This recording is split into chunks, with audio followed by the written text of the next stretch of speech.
T'imagines que comences a jugar a un joc de rol i acabes de veritat a l'antiga Xina?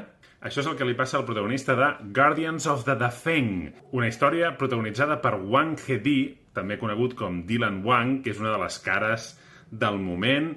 Aquesta història comença amb aquest noi que es dedica a vendre pisos i que abans era policia i que al jugar aquest joc de cop es veu traslladat a un lloc que es diu Dafeng, on tens tota aquesta gent que sap volar, que tenen poders, etc. Ell és un policia ras d'una família més o menys humil i on ell el tenen per un tonto, però amb els seus coneixements del món modern acaba aplicant-los en aquella època i a poc va escalant posicions fins a convertir-se en el protegit dels guardians, que són aquesta mena de vigilants de l'imperi amb poders especials, etc. És una sèrie molt interessant si t'agraden les hòsties, si t'agraden les intrigues i si t'agrada veure aquests protagonistes que són superintel·ligents, que tot els hi surt bé, però que a més és un tio divertit i simpàtic. Però també hi ha, ojo, molt de drama, perquè el protagonista d'aquesta història té un gran sentit de la justícia i molt sovint això xoca amb moltes de les coses que passen a Dafeng.